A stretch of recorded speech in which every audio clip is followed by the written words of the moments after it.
Halo teman-teman para sahabat petani kelapa sawit, saya ucapkan salam sejahtera untuk kita semuanya, untuk para sahabat petani kelapa sawit. Nah, jadi harapan kita semoga kita diberikan kesehatan yang cukup dan rezeki yang lancar ya, karena dalam kondisi harga yang agak mulai membaik ya untuk teman-teman ya, sehingga teman-teman tidak lupa untuk melakukan perawatan terutama memupuk untuk tanaman sawit sudah berusia seperti ini. Nah, ada dua hal yang akan kita bahas pada kali ini. Kini saya sudah berada di lokasi yang menggunakan bibit varietas Sopindo ya. Ini yang kita gunakan sekitar sini. Kita menggunakan bibit Sopindo. Nah, jadi seperti apa perkembangannya selama ini sudah mencapai berusia 8 tahun dan 7 tahun ya, karena di sini ada dua tingkat tanaman karena waktu itu bibit tidak cukup ya, sehingga kita melakukan penyisipan ulang ya, sehingga terisi penuh ya lahan yang ada di sekitar sini. Nah, jadi apa saja langkah-langkah yang kita lakukan demi supaya menghasilkan buah yang seperti ini. Nah, ini apa adanya ya, kita tidak terlalu muluk-muluk, kita berdasarkan apa adanya sesuai yang ada di lapangan. Jadi langkah pertama, kita melakukan perawatan terutama memupuk. Ya, kalau usia sudah seperti ini, tentu tidak ada perawatan lain, hanyalah melakukan perawatan memupuk. Yang kedua kita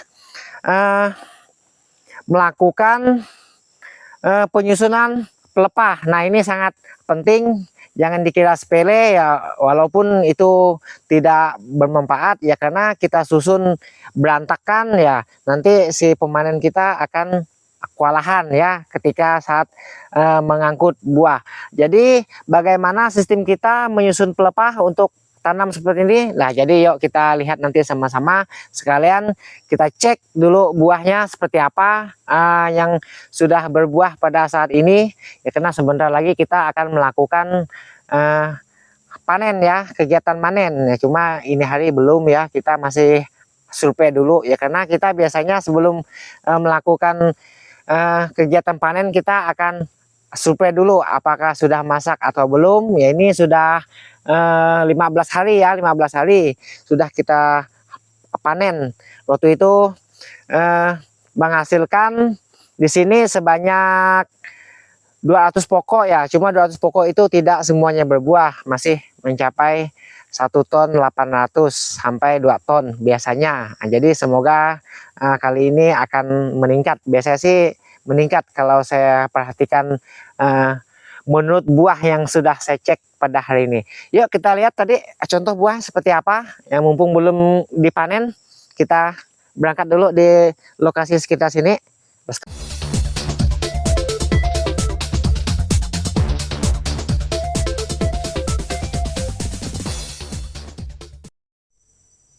Nah, berikut akan saya tunjuk di bagian buahnya dulu ya.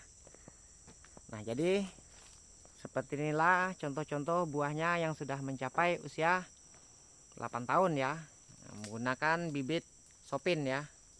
Nah, teman-teman bisa melihat dia tandannya emang besar, tapi butiran buahnya agak kecil ya. Nah, ini memang sifat dia seperti ini ya, kalau menggunakan bibit ini ya, apa nama tadi, Sopin.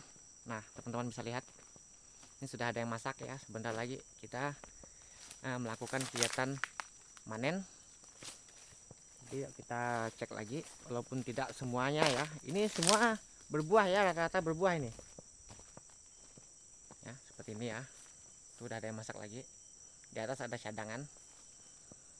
Kita berdasarkan apa adanya ya. Kalau untuk sekelas petani biasa, saya rasa jika udah memiliki buah seperti ini, nah udah sangat lumayan lah ya, lumayan mantap. Namun jangan lupa memupuk walaupun sudah memiliki buah seperti ini ya, sehingga nantinya tidak mendapatkan buah yang seperti ini lagi ya.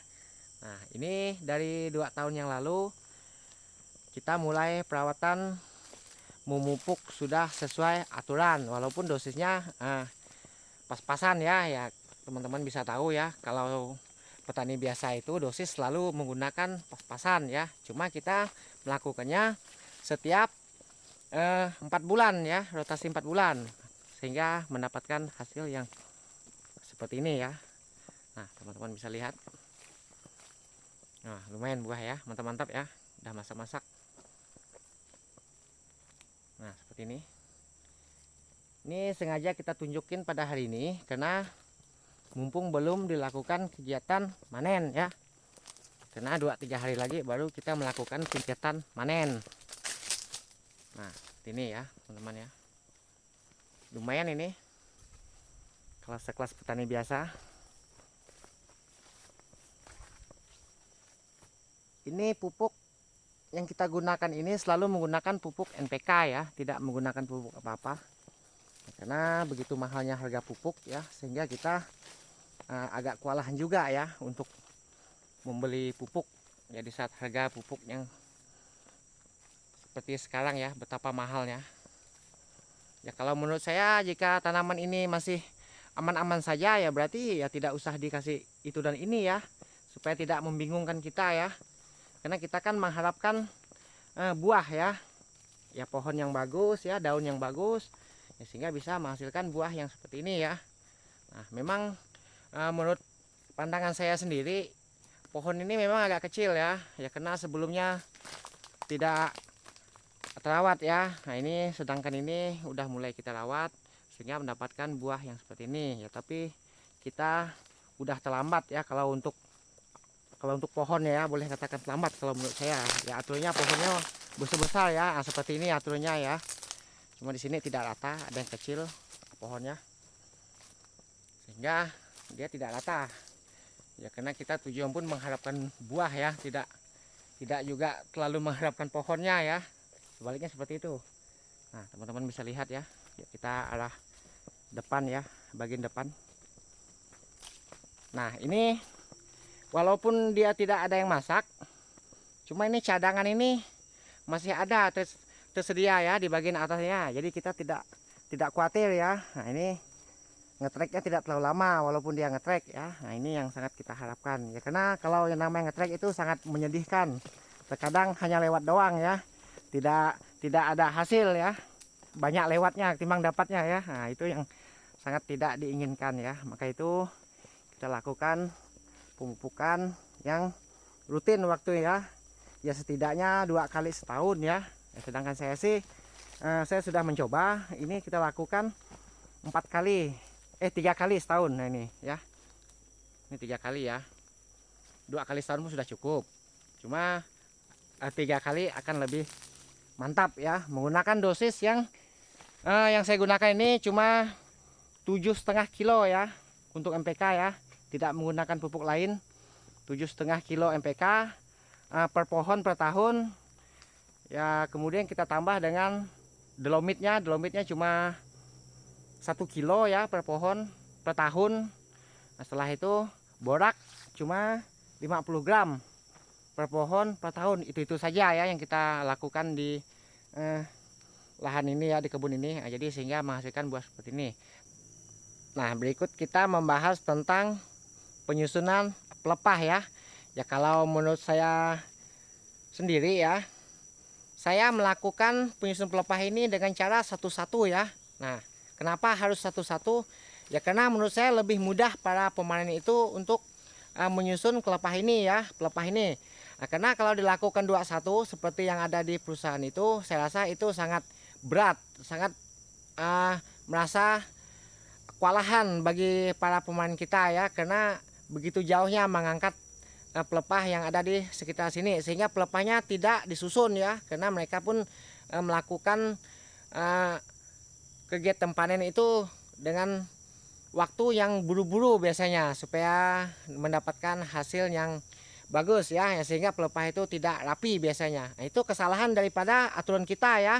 Ya coba kita atur, misalnya dibikin satu-satu, otomatis lebih mudah kita meletakkan pelepahnya. Misalnya di situ manen, ya terserah mereka mau buang kiri atau kanan, kan lebih mudah. Ya kenapa kita membuat satu-satu, ada keuntungan juga ya. Nah, itu manfaat pelepah itu walaupun dikatakan sampah tadi, itu gunanya untuk menahan pupuk ya. Ya ketika musim hujan pupuk kita bisa sangkut di bagian itu. Ketika musim panas pupuk kita bisa diserap oleh tanaman ini lebih bagus walaupun ketika musim panas ya, karena itu tempat yang lebih lembab ya. Nah, itu ada fungsinya juga. Ya, adapun perawatan lain kita melakukan pengendalian anak-anakan kayu ya, anak kayu ketika udah mulai tumbuh langsung kita basmi ya, karena anakan kayu itu kalaupun dibiarkan bisa menjadi bapak kayu. Nah, itu repot juga nanti ya.